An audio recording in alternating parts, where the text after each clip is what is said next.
This channel does not promote any violent, harmful, or illegal activities. All content provided by this channel is meant for an educational purpose only.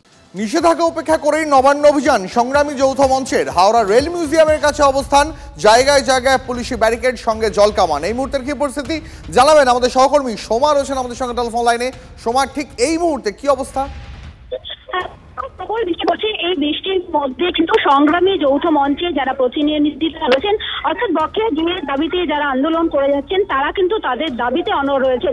অর্থাৎ তারা যেটা আজকে দাবি করছেন যে মুখ্যমন্ত্রী মমতা বন্দ্যোপাধ্যায় তাদের সাথে এসে দেখা করুক, বা তারা গিয়ে তাদের সাথে মুখ্যমন্ত্রীর সাথে কথা বলুক। এই যে ডিএ আটকে রয়েছে এখনো পর্যন্ত, এই নিয়ে তারা বারবার আন্দোলন করেছেন, কিন্তু কোনোভাবেই রাজ্য সরকার থাকছে না, এরকমই কিন্তু তাদের অভিযোগ। এবং তারা যেটা বলছেন, দেখো প্রবল বৃষ্টির মধ্যে কিন্তু তারা রেল মিউজিয়ামের সামনে সেখানে তারা অবস্থান করছে। পুলিশের তরফ থেকে কিন্তু বারবার তাদের কাছে আসা হয়েছে এবং তাদেরকে বলা হয়েছে এই রাস্তা ছেড়ে দেওয়ার জন্য। অর্থাৎ রাস্তা আজকে যেহেতু তারা এই আন্দোলনটা করছে, তাই কিন্তু তাদেরকে বলা হয়েছে এখান থেকে সরে যাওয়ার জন্য। কিন্তু তারা তাদের দাবিতে, অর্থাৎ সংগ্রামী যৌথ মঞ্চের যারা রয়েছে আন্দোলনকারী, তারা কিন্তু তাদের দাবিতে অনড় রয়েছে। তারা এখানেই রয়েছেন এবং ছাতা মাথায় দিয়ে তারা এখানে অবস্থানে সামিল হয়েছেন। এবং এখনো পর্যন্ত তারা বলে যাচ্ছেন যে যতক্ষণ না পর্যন্ত মুখ্যমন্ত্রী আসবেন, তাদের সঙ্গে দেখা করবেন বা তারা নবান্নে গিয়ে কথা বলার সুযোগ পাবে, ততক্ষণ কিন্তু তাদের এই আন্দোলন চলবে। ধন্যবাদ সোমা। এই মুহূর্তে যারা যৌথ সংগ্রামী মঞ্চের প্রতিনিধি রয়েছেন তারা কি বলছেন শোনাবো আপনাদের, পাশাপাশি তৃণমূল মুখপাত্র কুণাল ঘোষ তাঁর প্রতিক্রিয়া শোনাবো।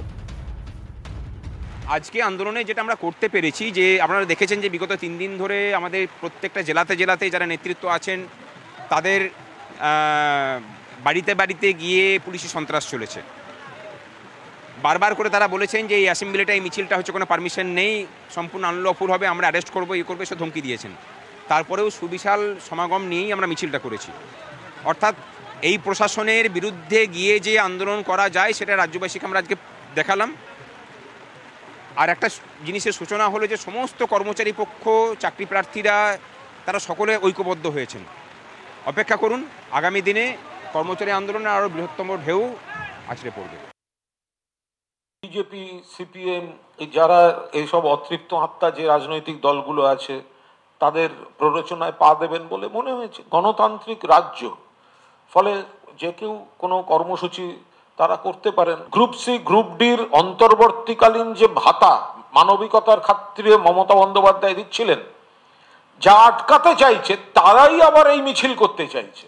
ওনাদের দলগুলোতে মিটিং মিছিলে লোক হয় না, তো সেই জন্য এদেরকে সমস্যায় ফেলে, এদের যন্ত্রণা, এদের আবেগকে মিসলিড করে তাদেরকে দিয়ে খানিকটা রাজনীতি করাবার চেষ্টা করছেন।